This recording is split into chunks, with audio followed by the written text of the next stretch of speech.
Hello everyone, this is Vaishali and you are watching Asha classes. तो student, हम कौन सा चैप्टर पढ़ रहे हैं? Chapter number 4, that is determinants. तो अभी तक हमने क्या पढ़ा?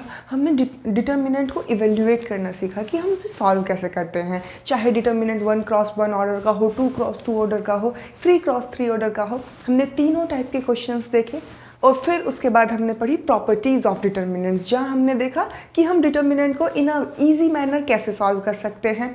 अब स्टूडेंट, अगर आप डिटर्मिनेंट्स पढ़ रहे हैं so there must be an application, right? कि अप्लाई कहाँ पे होगा। So first application of determinant जो आज हम इस वीडियो में पढ़ेंगे इज एरिया ऑफ ट्राइंगल। हम एक ट्राइंगल का एरिया निकालना सीखेंगे with the help of determinant. Let's start.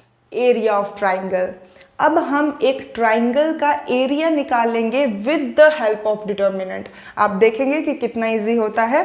So area of triangle, that is we have studied that area of triangle whose vertices are x1 y1 x2 y2 x3 y3। मतलब एक triangle है आपके पास this form में, उसके vertices दे दिए गए हैं। Let's say x1 y1 x2 y2 and x3 y3।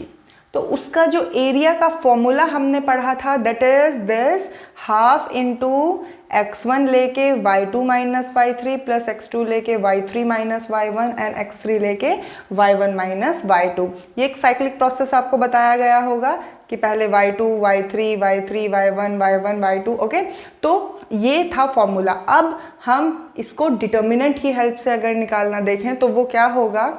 That is this, मतलब area of triangle determinant that is equals to half into आपको यहाँ पे जो थर्ड कॉलम है दैट इज फिक्स्ड टू 1 1 1, वो फिक्स्ड है फॉर्मूले में, उसको एज इट इज रहने देना है। क्वेश्चन किस तरीके से आएगा? आपको 3 कोऑर्डिनेट्स दे दिए जाएंगे, सिर्फ आपको क्या करना है? अरेंज करना है। That is x1 y1 x2 y2 x3 y3। जो गलती आप कर सकते हैं दैट इज जो x1 आप ले रहे हैं उसी का कॉरस्पॉन्डिंग आप y1 लेंगे। ऐसे नहीं है कि आपने x1 तो पहले कोऑर्डिनेट का ले लिया और y दूसरे कोऑर्डिनेट का ले लिया। No, this is the formula. 3 coordinate दे दिए जाएंगे तो फर्स्ट कॉलम में आपकी सारी x एक्सिस के आप अपने एलिमेंट्स लिख देंगे, सेकेंड कॉलम में y एक्सिस के, and third column is fixed to 1 1 1। तो ये फॉर्मूला आई होप कि आपको अभी याद हो गया होगा। दैट इज हाफ डिटर्मिनेंट के अंदर x1 x2 x3 y1 y2 y3 and my last column is 1 1 1। So before इस फॉर्मूले पे बेस्ड हम क्वेश्चन पढ़े, हम 2-3 मेजर पॉइंट्स हैं जो एरिया ऑफ ट्राइंगल के बारे में जानना जरूरी है, उसको पढ़ लेते हैं। That is remark. तो रिमार्क्स के अंदर फर्स्ट रिमार्क पढ़ लेते हैं, that is area is a positive quantity. याद रखना है, एरिया स्टूडेंट कभी भी नेगेटिव नहीं हो सकता। एरिया जो है हमेशा पॉजिटिव ही होगा। लेट्स से कोई भी इतना छोटा सा भी ट्राइंगल है तो भी कोई पॉजिटिव एरिया होगा ना, मतलब नेगेटिव तो नहीं हो सकता। तो ये बात बहुत ध्यान में रखनी है कि अगर कभी एरिया नेगेटिव आ भी रहा है after the calculation of our determinant, तो उसको लेट्स से अगर 15 आ रहा है -15, तो उसको मॉड्यूलस के अंदर करके आपको आंसर में क्या लिखना है? 15 स्क्वायर यूनिट। ओके, मतलब एरिया की जो आप वैल्यू लिखेंगे, जो एरिया आपसे फाइंड आउट करने के लिए कहा गया है, उसका जो आप आंसर देंगे वो हमेशा एक पॉजिटिव क्वांटिटी ही होनी चाहिए। Moving forward our second. अब एक 2 तरीके से क्वेश्चन आते हैं स्टूडेंट इसके अंदर। दैट इज नंबर 1, उसके अंदर क्या होगा कि आपको कोऑर्डिनेट्स दे दिए जाएंगे और एरिया पूछा जाएगा। तो उसके केस में तो आप वो फॉर्मूला लगा के और फटफट एरिया निकाल देंगे। अब एरिया अगर नेगेटिव आया तो उसको क्या कर देंगे? उसमें मॉड्यूलस लगा के उसको पॉजिटिव लिख देंगे। अब जो हमारा सेकंड पॉइंट है, मीन्स जो सेकंड टाइप के क्वेश्चन आएंगे उसमें ये आएंगे कि आपको एरिया दे दिया जाएगा और कोई एक आपका जो कोऑर्डिनेट है उसको मिस कर दिया जाएगा, उसको आपको निकालना होगा। मतलब सिर्फ एक एलिमेंट, ऐसे नहीं कि x1 y1 दोनों ही उड़ा देंगे। नो, कोई भी एक एलिमेंट, लेट्स से आपको x1 नहीं दिया हुआ बट y1 दिया हुआ है, x2 y2 भी दिया हुआ है, x3 y3 भी दिया हुआ है और आपको x1 निकालना है। तो उस केस में आप क्या करेंगे? लेट्स रीड दिस कि इफ एरिया इज गिवन, अगर एरिया गिवन है तो उसकी हम पॉजिटिव और नेगेटिव दोनों वैल्यूज लेंगे। क्यों? क्योंकि क्या पता हमने मॉड्यूलस लगा के वो एरिया पॉजिटिव किया हो। सो अभी मैं आपको ये क्वेश्चन की हेल्प से भी बताऊंगी। मींस आपको जो एरिया लेना है, लेट्स से अगर 5 दिया हुआ है एरिया ऑफ ट्राइंगल, तो आपको उसकी वैल्यू सिर्फ +5 नहीं लेनी है, ±5 लेनी है। ये बात ध्यान रखने वाली है। Next, area of triangle formed by 3 collinear points is 0।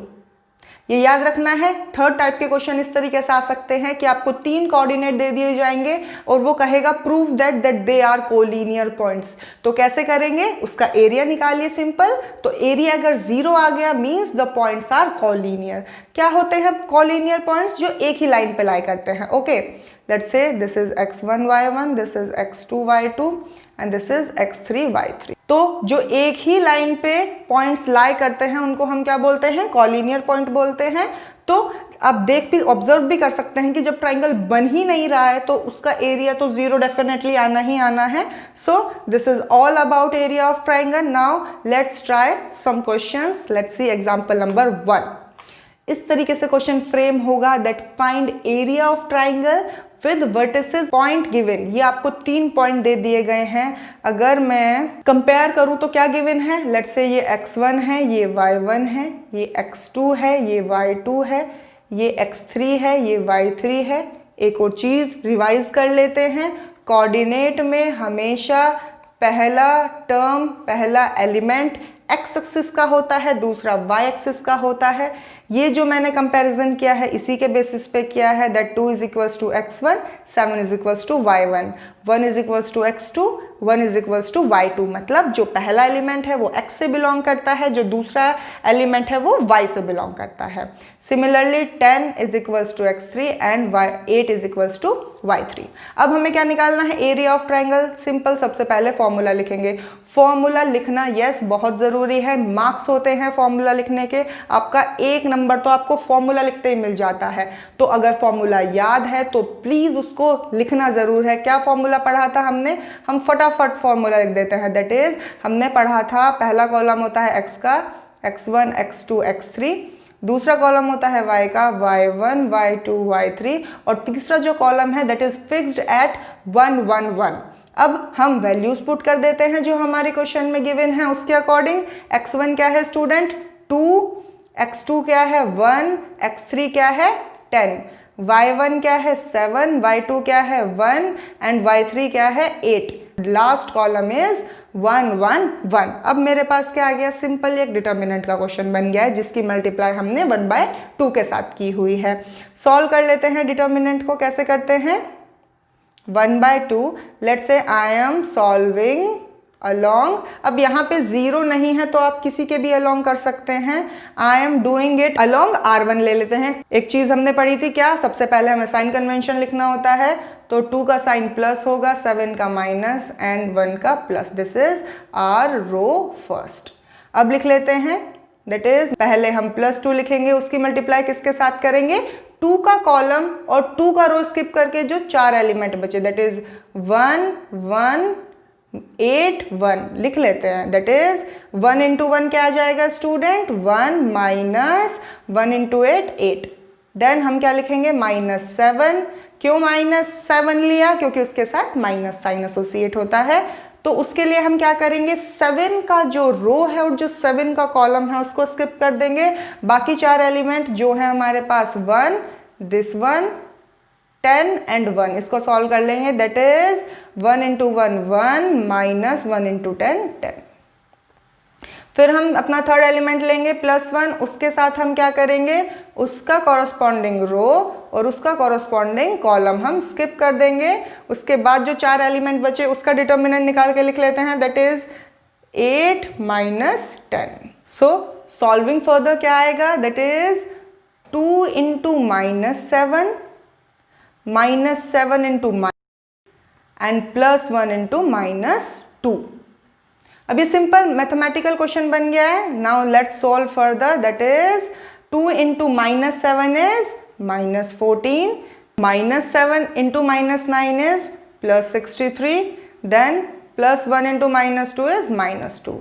तो सॉल्विंग फर्दर क्या आ जाएगा? Half into 63 minus 16 that is equals to 47/2 square unit. Okay, so this is the answer. I hope कि आपको समझ आया होगा कि एरिया ऑफ ट्राइंगल कैसे निकालना है। कोई बहुत कॉम्प्लेक्स प्रोसीजर नहीं है स्टूडेंट, सिंपल अपने जो कोऑर्डिनेट्स हैं उन्हें फॉर्मूले में पुट कीजिए and solve the determinant along with any row and any column of your choice. अब हम एक सेकेंड टाइप का एग्जाम्पल देख लेते हैं, दिस टाइप कि फाइंड द वैल्यू ऑफ के। हमें k की वैल्यू फाइंड आउट करनी है if the area of triangle is 4 square unit. मतलब एरिया ऑफ ट्राइंगल हमें दे दिया गया है और हमें कोऑर्डिनेट दे दिए गए हैं, उसमें एक कोऑर्डिनेट की वैल्यू हमें फाइंड आउट करनी है। Let's start the solution. सबसे पहले क्या करेंगे, अगर एरिया ऑफ ट्राइंगल का क्वेश्चन है तो हम सबसे पहले फॉर्मूला लिखेंगे, that is area of triangle is equals to half x1 x2 x3 y1 y2 y3 1 1 1। अब हमें एरिया ऑफ ट्राइंगल गिवन है तो हम डेल्टा की जगह अपना एरिया ऑफ ट्राइंगल लिखेंगे, दैट इज 4। अब स्टूडेंट जो बात मैंने सेकंड रिमार्क पढ़ाया था उसमें मैंने बताया था जब आप एरिया ऑफ ट्राइंगल लेंगे तो ना सिर्फ उसे +4 लें बट +-4 लेना चाहिए, दैट इज हाफ। अब x1 y1 की वैल्यूज पुट कर लीजिए। लेट्स से हमारा पहला कोऑर्डिनेट x1 y1 है, दैट इज k 0 1, दूसरा कोऑर्डिनेट 4 0 1, थर्ड कोऑर्डिनेट 0 2 1। तो अब इसको क्या करना है, हमें फर्दर सॉल्व करना है एंड k की वैल्यू फाइंड आउट करनी है। तो +-4 इज इक्वल्स टू, अगर मैं ये डिटर्मिनेंट सॉल्व करूं हाफ, तो आप बताइए स्टूडेंट कि मुझे किस रो या किस कॉलम के अलोंग मैं सॉल्व करूं कि मुझे इजीएस्ट पड़े। सो यू कैन सी कि जो आपका कॉलम 2 है अगर मैं उसके अलोंग सॉल्व करूं तो मेरे पास 2 जीरोज हैं, मुझे सिर्फ एक एलिमेंट सॉल्व करना है। तो बिफोर स्टार्टिंग हम साइन कन्वेंशन लिख लेते हैं। क्या होता है, ये नेगेटिव होता है, ये पॉजिटिव होता है and this one is negative. तो क्या आएगा, अब पहले दो को तो मैं सॉल्व ही नहीं कर रही हूँ क्योंकि उनके साथ मल्टीप्लाई करने के साथ 0 ही आना है। तो -2 इंटू क्या आएगा, 2 का रो 2 का कॉलम स्किप कर दीजिए, बाकी 4 एलिमेंट्स हैं, दैट इज k1 4 1। तो k1 into k into 1 k -1 into 4 4। Okay, ये आ गया आपके पास। अब 2 से 2 कैंसिल हो गया तो मेरे पास क्या आ जाएगा, -k +4 इज इक्वल्स टू +-4। तो अब ये जो इक्वेशन आई उसको एक बार हम +4 के इक्वल करके सॉल्व करेंगे एंड एक बार -4 के इक्वल करके सॉल्व करेंगे, that is -k +4 is equals to +4। तो यहाँ से k की वैल्यू क्या आ जाएगी स्टूडेंट, 0। अब सेकेंडली हम क्या करेंगे, -k +4 is equals to -4, that is -k is equals to -4 -4, तो -k is equals to -8 and further solving k is equals to 8। तो इस क्वेश्चन को सॉल्व करके अगर हम सिर्फ एरिया जो है वो +4 लेते तो k की वैल्यू 0 आती, that is not the complete answer. Complete answer कब होगा, जब हम 4 की वैल्यू -4 लेके भी सॉल्व करेंगे and we are getting here is that जो k हमसे पूछा गया था, k can be equals to 0 and can be equals to 8. So we got 2 values of k. So this is our answer. This is all about determinants and area of triangle. अब area of triangle based एक exercise है, that is exercise 4.3 in your NCERT book. आप उसको solve कीजिएगा। I hope कि आप सारे question solve कर पाएंगे। इसी टाइप के क्वेश्चंस आपके एरिया ऑफ ट्राइंगल में आ सकते हैं। Thank you.